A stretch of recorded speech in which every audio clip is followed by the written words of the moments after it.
families of the victims of the fire that hit a building in Kuwait will receive assistance from the Philippine government.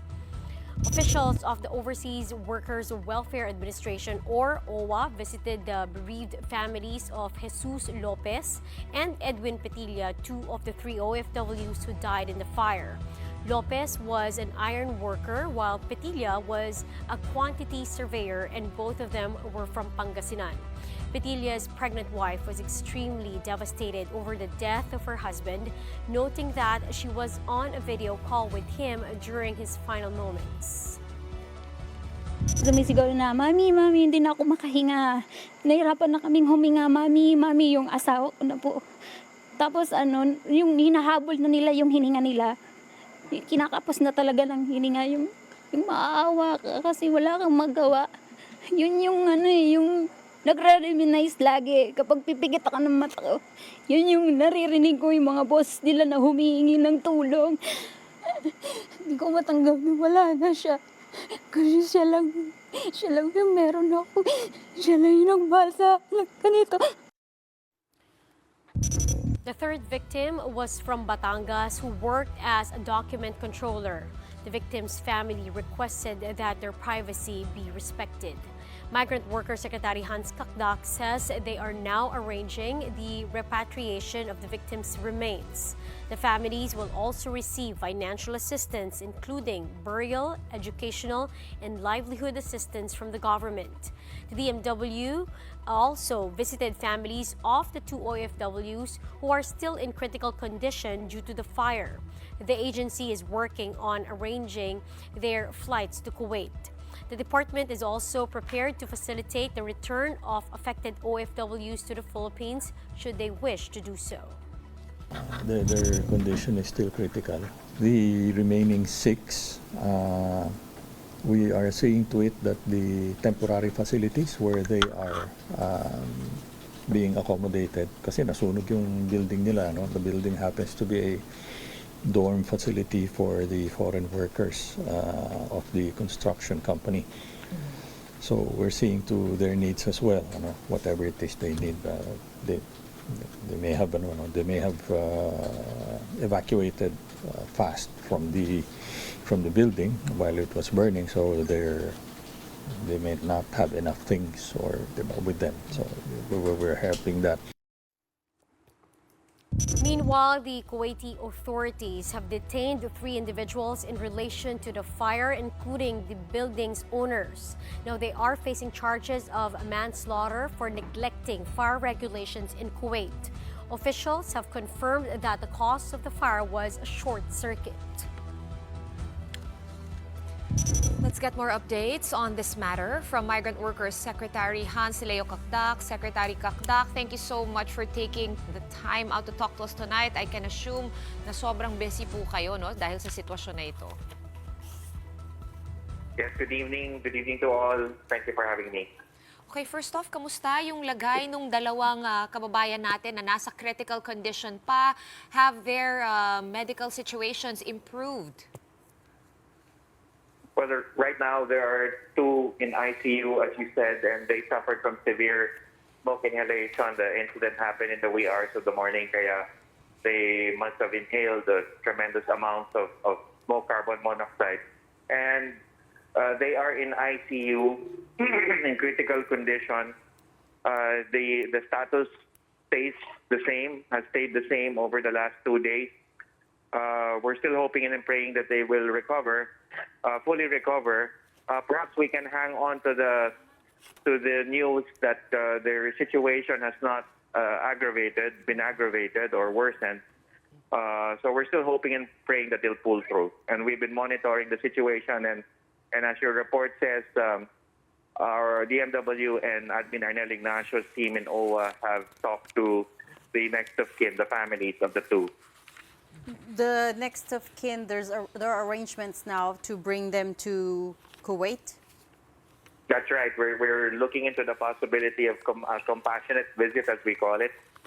And it will take some documentation, hurling the requirements on the Kuwaiti side in terms of immigration. But yes, we are looking into the very strong possibility of having them visit the state of Kuwait.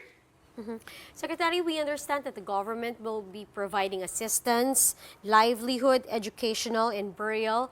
Will the victims' families also be receiving compensation somehow from the Kuwaiti government? Yes, well, first of all, as you said, correctly pointed out, there will be financial assistance forthcoming from both the Department of Migrant Workers and the OWA. And we know that from the employer's side, there are also entitlements, especially in the area of financial assistance for the survivors and life insurance for the families of the deceased. And yes, so we had reached out to the Kuwaiti government. Here in Manila, we've reached out to the Kuwaiti embassy and Ambassador Cabrera over in Kuwait to his counterpart. And on both sides, both flanks, I should say, the Kuwaiti government has positively responded in terms of providing full support and assistance, and we will just have to await the proper announcement from the Kuwaiti authorities on their support and assistance to be rendered. All right, moving on now to the investigation mismo doon sa fire, sa cause ng fire. Have we any more clarity on how that fire started? I understand may short circuit daw, so it's really just an accident. Or have there been any, perhaps like some Okay. sort of neglect or medyo, nakalusot ng regulations through fire regulations there? Okay, first thing, we have provided a direction or directive to our lawyer in Kuwait to stand ready to take action or any form of legal action should the Kuwaiti authorities in their investigation find for liability of individuals or entities in Kuwait as a result of for having caused the fire. And we are still awaiting the official report. We surely have the reports coming in from media, but we are still awaiting the official report because that will be the basis for our legal action. And yes, we stand ready with our lawyer in Kuwait to file the necessary legal action, but would have to wait for the official report from the Kuwaiti side, Kuwaiti authorities. Okay, while we wait for all those updates, Secretary. Are you getting enough support from the Kuwaiti authorities, Secretary, both in terms of arranging logistics as well as investigating the cause of the fire? Yes, definitely. We're thankful to the Kuwaiti authorities. As I said, the communication has been here in Manila as well as there in Kuwait. Here in Manila, we've reached out to the Kuwaiti embassy and we've received positive responses in terms of support and assistance and coordination. And thankful for this. And we hope that in terms of repatriation of the remains, our Labor Attaché and OWA welfare officer and with a team of Ambassador Cabrera in Kuwait have visited the forensics department and have viewed the remains and are now accordingly arranging for their return, herding the requirements in order to secure their return. And I'm optimistic that the repatriation of the human remains of our 3 OFWs, deceased OFWs, will be soon, or perhaps even by next week. And also we have been in touch with all the families, and I personally had conversed with the families and Admin Arnel too, so we are in touch with them and assured them of full government support and assistance. Okay. Right. Since we already have you on the phone, Secretary, I hope you don't mind if we can ask for an update on reports of a missing Filipino seafarer on board the bulk carrier, the MV Tudor, in the Red Sea. Do we have any information about that missing sailor?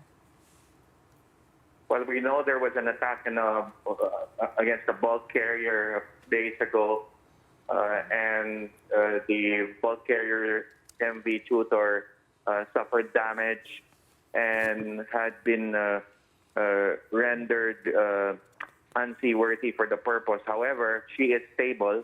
She has not sunk. So the seafarers are there, and are expecting rescue very, very soon. We're optimistic that the rescue will happen within the day. Well, we're 5 hours ahead of them. So the the matter on rescue is imminent, and hopefully they could be transported to safer ground. And there is a missing seafarer. There are 22 Filipino seafarers on board that ship, including the captain, the Filipino captain. And there is one missing seafarer, and we are hoping that he will also be searched and found very soon. All right. Thank you so much for your time. We are, of course, one in praying with you guys and praying for the fate and the safety and the health of all our kababayans abroad. Thank you so much for joining us tonight. Migrant Workers Secretary Hans Leo Cacdac over the phone.